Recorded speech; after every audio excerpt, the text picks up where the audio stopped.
شہر کا نام تھا نور آباد۔ کبھی یہ شہر مسکراہٹ اور روشنی سے بھرا تھا۔ گلی میں بچوں کی چیخیں، بازاروں میں ریہڑیوں کی پکار اور مسجدوں سے اٹھی اذان کی گونج۔ مگر اب سب کچھ خاموش تھا، ایک ایسی خاموشی جو صرف کانوں سے نہیں روح سے محسوس ہوتی تھی۔ کہتے ہیں کچھ مہینے پہلے ایک رات شہر کے آسمان پر سایہ بادل چھا گئے تھے۔ اس رات کے بعد جو کسی نے بھی ذرا سے زیادہ بولا اس کا گلا بند ہو گیا اور پھر وہ زندہ نہ رہا۔ لوگوں نے پہلے اسے افواہ سمجھا، مگر جب حکیم صاحب صبح مارکیٹ میں چلا کر تازہ دودھ بولا تو کچھ سیکنڈ بعد اس کا جسم سوکھ کر پتھر بن گیا۔ اس دن کے بعد نور آباد میں کسی نے زبان نہ کھولی۔ آج بھی صبح کا سورج نکلتا ہے مگر کوئی صبح بخیر نہیں کہتا۔ گھروں کے دروازے بند رہتے ہیں اور لوگ آنکھوں سے بات کرتے ہیں، بچے لکھ کر کمیونیکیٹ کرتے ہیں اور مسجد سے اذان کی جگہ ایک وائٹ فلیگ ہلتا ہے۔ خاموشی کا وقت۔ اس شہر میں رہتا تھا رافع، 23 سال کا لڑکا۔ پہلے ریڈیو جوکی تھا۔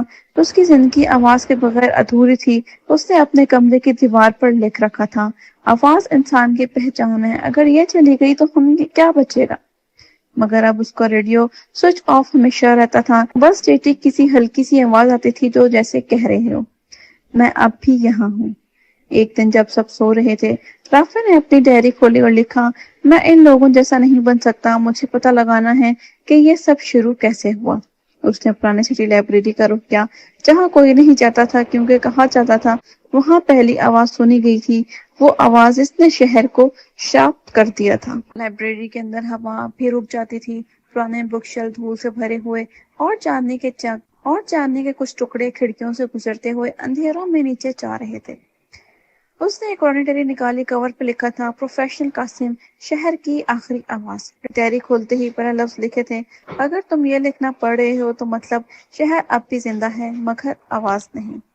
رافع نے سانس اندر لی اور پڑھ کے لیے محسوس ہوا جیسے ہوا نے کچھ کہا ہو، کوئی ہلکی سی فسفساہٹ۔ اس نے ڈائری پڑھنا جاری رکھا، میں نے ایک ایکسپیریمنٹ کیا تھا آواز اور انسانی روح کے تعلق پر۔ ہر انسان کے اندر ایک فریکوینسی ہوتی ہے جو صرف اس کی ہوتی ہے۔ میں نے سوچا تھا اگر ہم آواز کو روک دیں تو دکھ بھی رک جائیں گے، مگر میں نے غلطی کر دی، بہت بڑی غلطی۔ ڈائری کا دوسرا صفحہ پھٹا ہوا تھا مگر اس کے نیچے کچھ لہو کے داغ تھے۔ رافع کے ہاتھ ٹھنڈے پڑ گئے، اس نے ڈائری بند کرنی چاہی مگر تبھی اس کے پیچھے سے ایک ہلکی سی کنکن سنائی دی، جیسے کوئی پرانا سپیکر اپنے آپ آن ہوا ہو۔ ایک کونے میں رکھا سپیکر اسٹیٹک سے بھر گیا اور بیچ میں ایک آواز آئی، ہلکی ٹوٹی ہوئی مگر انسانی، رافع۔ وہ جم گیا، اس کا نام۔ اس نے آواز نہیں نکالی، بس پیچھے دیکھا، وہاں کوئی نہیں تھا۔ اس رات رافع سو نہیں سکا۔ ہر بار جب وہ آنکھ بند کرتا اسے لگتا کوئی اس کے کان کے آس پاس کہہ رہا ہے، بول دو، صرف ایک بار بول دو۔ لیکن اسے پتا تھا اگر اس نے بولا تو وہ بھی ان کی طرح پتھر بن جائے گا، مگر کیوریوسٹی ڈر سے زیادہ زبردست ہوتی ہے۔ صبح جب وہ اٹھا تو لائبریری سے لی ہوئی ڈائری اس کے پاس نہیں تھی، بس اس کے پیلو کے نیچے ایک نوٹ ملا، تم نے سن لیا، اب تمہیں بولنا ہی پڑے گا۔ اب شہر کی خاموشی رافع کے اندر اڑنے لگی تھی۔ بازار سے گزرتا تو لوگ اس کی طرف دیکھ کر ڈر جاتے۔ کسی نے لکھ کر اس کو ایک چٹھی تھی، تمہارے آس پاس آواز کا سایہ ہے، دور رہنا۔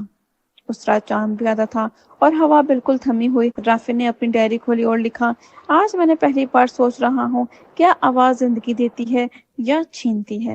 تبھی اس کا ریڈیو کا سوئچ اپنے آپ آن ہوا۔ اسٹیٹک سے ایک بار ایک سے بچے کی ہنسی آئی اور پھر ایک عورت کی چیخ۔ رافع نے ریڈیو بند کرنے کی کوشش کی مگر سوئچ ہل نہیں رہا تھا۔ اسپیکر سے آواز آئی، نور آباد واپس بولے گا، تم سے شروع ہوگا۔ اس کے کمرے کی دیوار پہ لکھا تھا، آواز انسان کی پہچان ہے، اگر اب اسی دیوار پہ خون سے لکھا ہوا تھا، آواز انسان کا انجام ہے۔ رافع پوری رات سو نہیں سکا، اس کے دماغ میں وہ ریڈیو کی چیخ گھوم رہی تھی، نور آباد واپس بولے گا، تم سے شروع ہوگا۔ اسے لگا جیسے ہر دیوار اسے کھو رہی ہو۔ اس کے کمرے کی کھڑکی سے باہر دیکھو تو پورا شہر برف جیسا ٹھنڈا لگا تھا۔ کوئی آواز نہیں، کوئی حرکت نہیں، صرف ایک عورت دور گلی میں چادر اوڑھے کھڑی تھی اور اس کی آنکھیں سیدھا رافع پر۔ رافع نے ڈر کے مارے پردہ گرا دیا مگر جب دوبارہ دیکھا وہ وہیں سے گئی نہیں تھی۔ اس کے ہونٹ ہل رہے تھے جیسے کچھ کہہ رہی ہو، لیکن نور آباد میں کوئی بولتا نہیں۔ صبح جب وہ بازار گیا لوگ اسے دیکھ کر راستہ بدل لیتے۔ ایک بوڑھی عورت نے لکھا ہوا ایک کاغذ پہ اس کے ہاتھ میں چھوڑا، تمہاری آواز جاگ گئی ہے، اگر اسے روکا نہیں تو شہر مر جائے گا۔ رافع کا دماغ گھوما، آواز جاگ گئی۔ اس نے سوچا شاید کوئی غلط فہمی ہے، لیکن اس رات اس نے ایک خواب دیکھا۔ وہ لائبریری میں تھا، پروفیسر قاسم کی ڈائری لکھ رہا تھا، اس کے آس پاس ہوا ہل رہی تھی اور ایک سایہ اس کے کندھے کے پاس سے گزر رہا تھا۔ پروفیسر نے سر اٹھایا اور سیدھا رافع کی طرف دیکھا۔